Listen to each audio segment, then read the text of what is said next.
It might not look like it, but we're about to turn these frozen slabs of potato into the best chips in the world.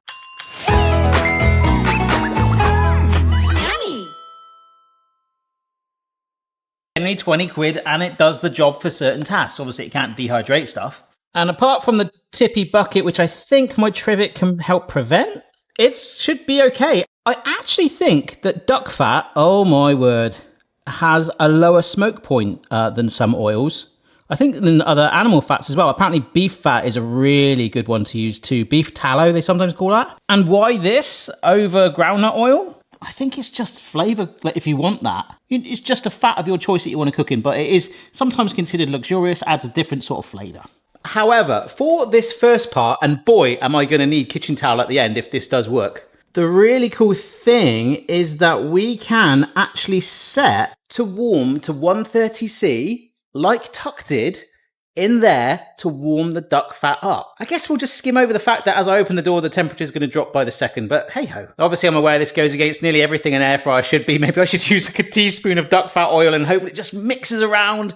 Or even if there's some duck fat oil spray, I just genuinely want to see if we can pull this off. So basically, Hugh and I are going for maximum coverage. However, if it's really bad for the second fry, I could always put a lot less in. We'll see. In fact, why don't I do both? 130C, baby. Let's get some spuds. Now, I'll use only a few of these, like I say, and then we can try it again with just a little speck. Or maybe like a few tablespoons of the oil. 130C for 5 minutes is literally what it tells me to do. And remember, that's in an air fryer. A much more... Actually, no, is that a more intense space than a fryer? Probably not, is it? It is compared to an oven, as we found out. Is this going to work? Who knows? Oh, if you missed the video where we discovered Hugh, it was basically named because it was called Homcom. So Rom-Com, Hugh Grant.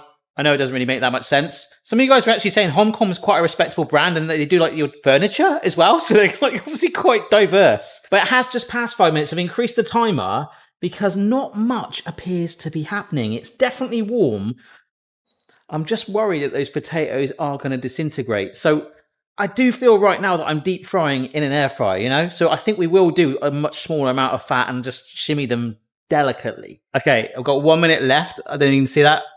Yes, 1 minute left. Or did I speed press the button? Damn you, Hugh! That has had 19, about to have 20 minutes in there. And it's just the lightest colour ever. So you can probably see there. It's frying it, isn't it? It definitely is. And it started to fall apart, but I feel like I've almost sort of soaked them. Okay, so they are still firm. I was worried that they were just literally going to fall apart. Oh, that one did. Oh no.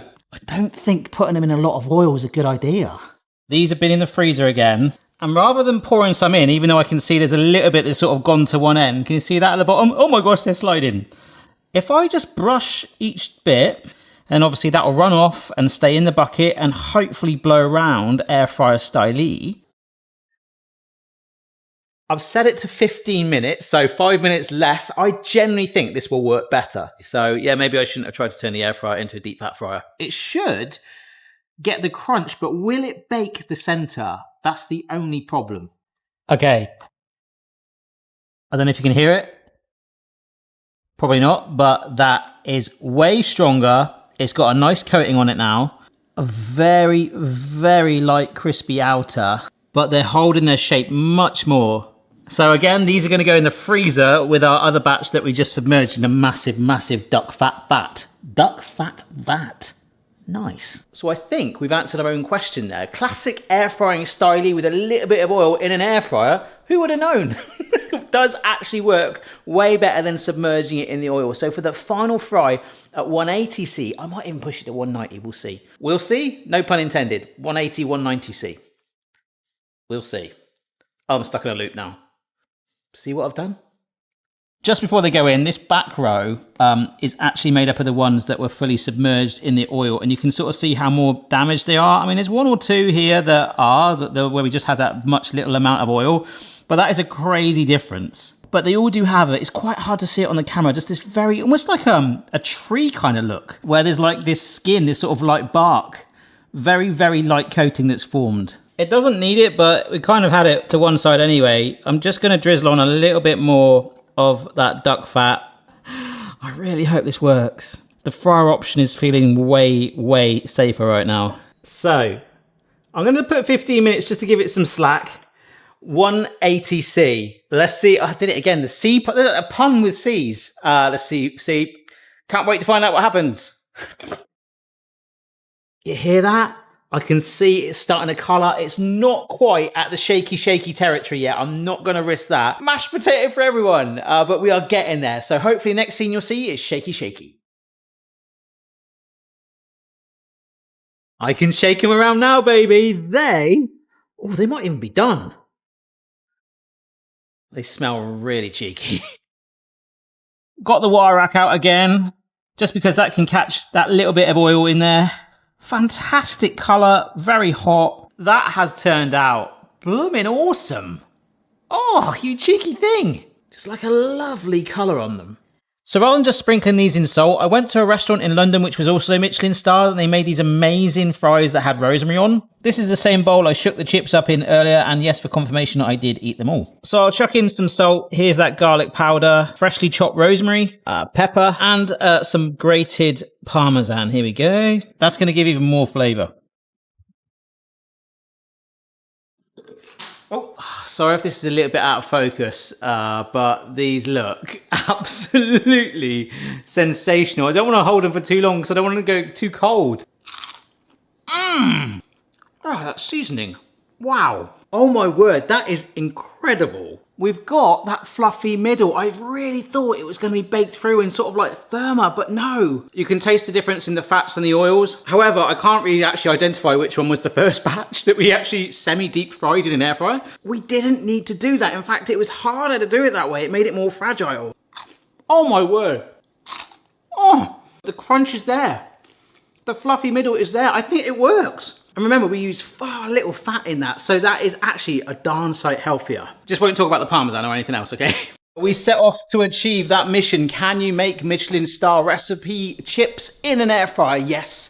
Yes, you can. I'm fairly confident that pizza, this is fresh pizza dough. It's been in the fridge, slow ferment for 72 hours. I think this should work amazingly, but this is a fresh, raw dough. It really is at the limit of the rack that we're going to sit it on. And of course, this is 100% the importance of preheating the air fryer with something like this. It's creased it a little bit, but we're going for rustic, all right? We're going for rustic. And I love that I've got a little bump notch thing. Remember that little handle thing that I've got on the rack there? I normally put it on upside down.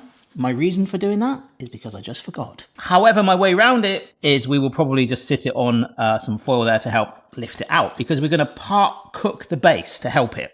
But I'm going to preheat that as hot as it can go for a couple of minutes. That should hopefully kickstart our dough. Alrighty. Oh, that's definitely cooked. Yes. No one wants a soggy bottom. We will spread on our tomato sauce. Oh yes, that is definitely charred. Parmesan. I could have warmed up that sauce in the bucket, couldn't I? Could have done that. With some garlic. Cooked the garlic and then stirred through the sauce. Oh, my cheeky things. What did that even mean? We'll just go classic. Been making way too much pizza recently. Absolutely nailing that outdoor oven. So let's see if some of these oils release out of this pepperoni as it goes back in the bucket. Get in there, you beautiful thing. Right. This shouldn't take long. I'm going to say maybe like 4 or 5 minutes. The cauliflower cheese took way less. I keep forgetting that because you're cooking in a much smaller area, things cook faster. Oh, I'm really happy with that. There is actually a light, almost browning. The mozzarella and the tomato merging, gentle bubbling, initial browning. I could push it a bit more, but I'm happy. It's like the first time I've ever done this. And don't get me wrong, frozen pizza, a ready-made pizza, even like the chilled doughs that you buy in a can that you twist, or, ready-made ones, would be way better than a fresh one like this where there's that uncertainty for me, that personal doubt. Is the yeast going to be good enough?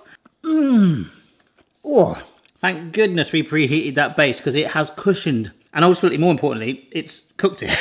But there's not that crunch from it. I've no doubt in my mind there's an air fryer pizza stone, or I could have just shoved a tile in there. But it works. So, very popular recipe this. See if you can guess what it is.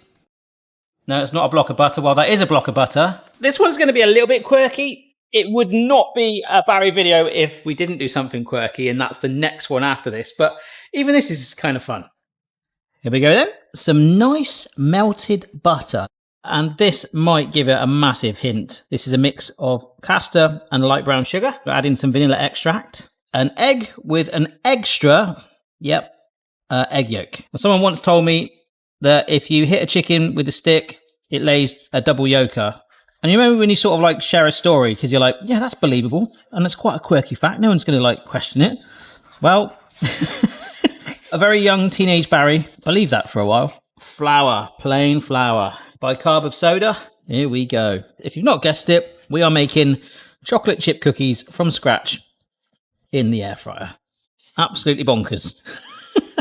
In you go, mate. Don't be scared. Cookie dough made in an air fryer bucket. Okay, so I'm preheating the bucket. I've made some perforations in some baking parchment just to let it still vent. I'm going to use my foil lip thing just because I can. Yeah, take a table tennis size ball. Random fact for you, they changed the size of table tennis balls. I used to be quite good at table tennis. I haven't played for years. They increased the size of them to slow the game down, and it was blooming awkward at first. I don't know if they've made them any bigger since, but hey-ho. That's enough table tennis facts for today. But let me just lower these in. Oh, wow. I reckon I could get another 1 or 2 on there. I reckon I could get 4, but let's see how much they expand. In you go, my pretty. And those foil handles are genius. Ooh, they look good. Certainly not much batter showing. Maybe a touch crinkly. But, yeah. And it's amazing because we rolled them up quite thick as well. So if we were a bit worried about them not cooking through, which I'll tell you now, you could always make them thinner, I suppose. Oh, the bottom is cooked through, but it's more delicate. It's not been exposed. Oh, but the top. Wow. Extremely chewy, almost like it's been caramelized. A lot of people kind of like those sort of gooey vibe cookies, and there's something really nice about this, how you've got that crispness. A lighter crispness on the bottom, and then that warmed, freshly baked cookie dough vibe in the middle where it's not like rock hard, it's just kind of like that sort of semi-balance between completely baked through and like a tender gooey cookie. That's worked an absolute charm. I don't know if I'll do it again because you're literally making 2 at a time. Like I say, it works, but yeah, I think the oven wins. This is my super budget air fryer, and despite looking for more expensive ones, I just can't let it go. Well, I couldn't land on my feet. Well, hey, today we're going to be testing out 14 different tips and tricks for your air fryer to see if they're worth it. Tip number 1, and that's why rather than calling these an air fryer, I believe they should be called air ovens. Just like preheating your oven, you should preheat your air fryer. So I am going to need 160C for the next thing I do. And actually, to be honest, as obvious as that is, I didn't actually know that. The first time I used an air fryer, some of you guys let me know, please preheat your air fryer. I was like, I don't need to do that. But genuinely, it won't take long because it's basically a small bucket that you're heating up, and straight away it gives that heat to accelerate it. So that was number 1, and I'm fairly certain it's probably in every instruction manual anyway. See, I'll know it's preheated when that light is out. There we go, the light is out. Hack number 2, wow, that's hot. Is that, as you know, you can buy air fryer liners and you can pretty much use anything that you put in the oven in here to kind of save getting it messy and make it the shape that you want. Small baking trays, cupcake cases, muffin tins, all that kind of stuff. However, with it being one of my videos, well, this is still one of my favorite molds ever. This is a silicone mold of some classic gaming controllers. All right, so I've just got some eggs here that I've beaten together, pepper, bit of salt, basil, and we're basically gonna do some Starbucks style egg bites, but gaming controller version. Oh, bonus tip for me, always put a trivet down because these are deceptively hot. You do not want to singe your worktop. So that's not really a recipe for egg bites. Well, it is, but it's just more the point is that we could do any shape if we wanted. I could have got a ramekin, there was enough space. Another bonus tip is to not overfill your air fryer. But I didn't really want to test that, so I just thought I'd tell you, don't fill it. Of course, the downside to this one, and remember I have an air fryer playlist where we tried out an AI air fryer. The AI bit was debatable, but that had a clear view window, which was amazing. I'm really missing it on there. I've got no idea what's going on in there. It could have literally exploded everywhere. We'll find out. Oh my word, they've puffed up amazing. Right, another tip that didn't make my original list. It's actually really good practice to wash your air fryer basket and the grate as well in between. I mean, it's probably fairly flexible, something like that with the omelette. If you're doing more things like that, it's fairly solid and rigid. If you're doing something really messy, which we'll come on to in a bit, it's best to do that because otherwise it's gonna burn and build up. I love how I'm saying that, like we clean our oven like every single time we use it, but you know what I mean. The air fryer basket is much more easier to move and manipulate and just Takes like seconds. And there might be a tip for that towards the end of the video. All right, so I've kind of washed that out loosely. There's a teeny bit more water in there. In fact, I'm just gonna add a little more, okay? So I saw this tip, and I don't know if it's gonna work. And it's also really lazy. I could just dry this out. However, if you've got a bit of water in there like this, we are effectively air frying water, so it should warm up and potentially evaporate out of it. Of course, the backup on the most sensible thing is just to dry it clean. And I think in the way, like my appliance mindset, like the microwave, which of course is really good. Like people suggested actually microwaving a jacket potato in there first of all, and then finishing it for the outside in an air fryer. That's pretty cool. But like, you know how you shouldn't microwave air, or like you should not use a microwave and have nothing in it? I've never done that. I've never needed to microwave air, bizarrely. Have you?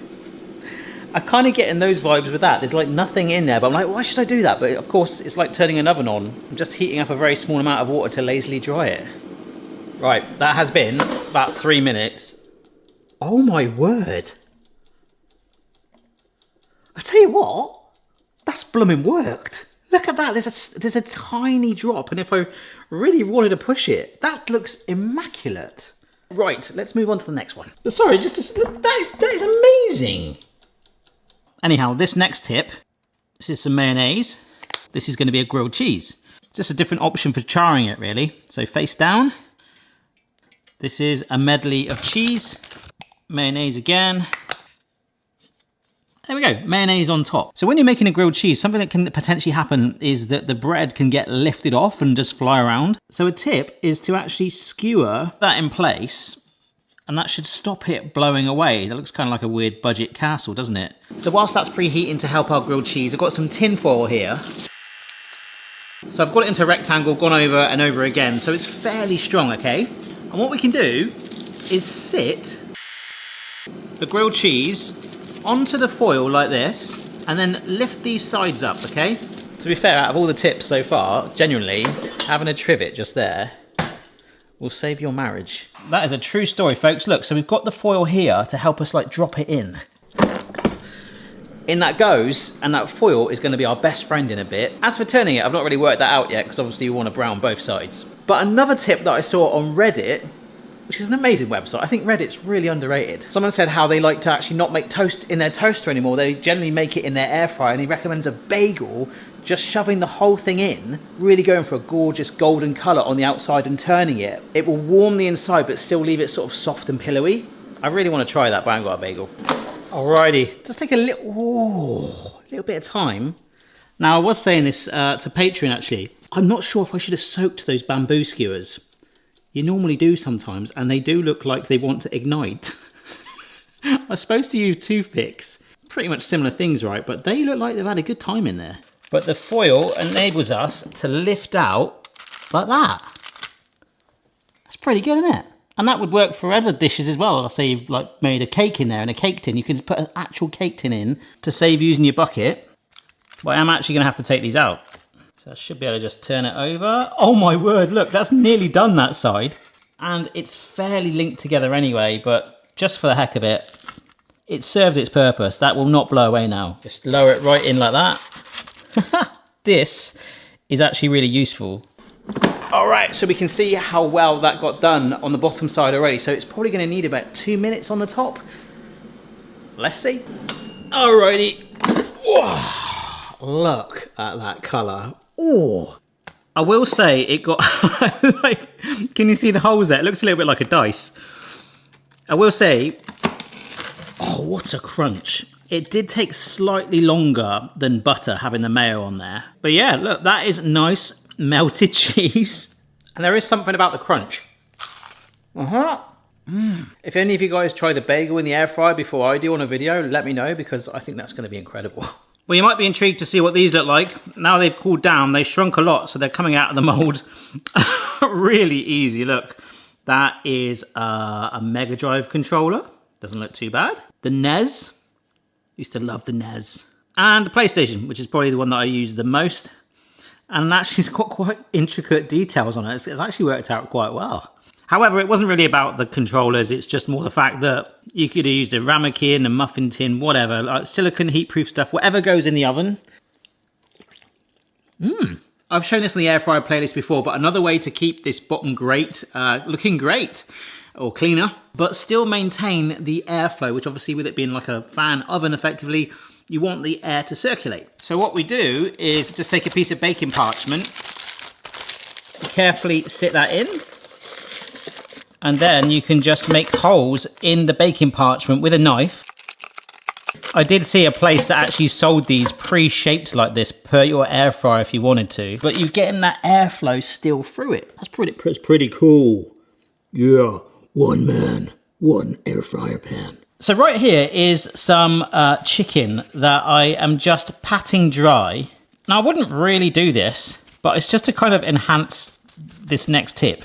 I'll be washing my hands like a madman in between, but chicken is actually like quite wet anyway, but I wanted to take a bit of the moisture out. That is because if you season it, a little bit like we're saying with the grilled cheese, with the fan blowing it around, if this was like more of a dry meat, so basically if you just do a dry rub, you got to imagine like these are like little particles that just want to blow around and can potentially get in your heating element. So one thing that's good to do, and you could just use standard like oil and just brush it on with out of a bottle or spray oil. And we could make a little paste in a tub, but I'm going to just shimmy it on like this so it sort of sticks to it. But it's the oil that will actually help grip it to the meat a little bit, so it will stop it blowing around the air fryer. Whereas if it was a dry rub, that could potentially just go whoo. That was my windy noise. Whoo.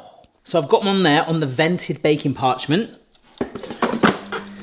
And one thing I joked about fairly recently on an air fryer video is that the air fryer thing is kind of like a cliche. I saw air fryer seasoning. It's just literally seasoning. It's no different. It's just air fryer seasoning. However, I did also joke about air fryer oil. In fact, here's me in the supermarket this morning scanning the spray oils. So this is air fryer spray oil. And for me, when I first got an air fryer, I did a video where I had like a rotating one. And that was why I was like, I can't make a cake in that.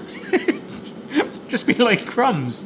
But the whole point of them back then was like putting in that little bit of oil and then the air circulating it and frying chips. Cliche, but the whole thing where you meet someone, they're like, I've made chips in an air fryer. Great. It's kind of evolved since then, right? But that is still the same thing. The heat in the air is circulating it round. Don't do it in your oven. But we get different bottles of this, like that clip I showed you, and one of them is actually a spray bottle of olive oil. And the reason air fryer oil exists, and again, it is a bit of a gimmick because this has got, I think, sunflower and avocado oil in it. Both of those have like a better smoke point compared to something. In fact, olive oil, I think, is the worst thing to put in there. So by using something like this, in fact, maybe don't get this, get like a bottle of avocado spray oil or sunflower or something that's got like a lot more tolerance to high heat, which this basically has. So yeah, it could actually go a lot more in depth in that. It could actually damage your air fryer in several other different ways, but thank you for coming to my TED Talk. There we go, look at that. Winner, winner, chicken dinner. Yeah, I just sliced through one. It's nice and cooked through. Obviously, I want to obliterate it, get a nice golden crust on it. I could, but it does make juicy chicken. And I think the other thing to show you is, obviously, I'm now sort of like showing you that thing that I do, but there is a little stump there that I like to grab with the tongs.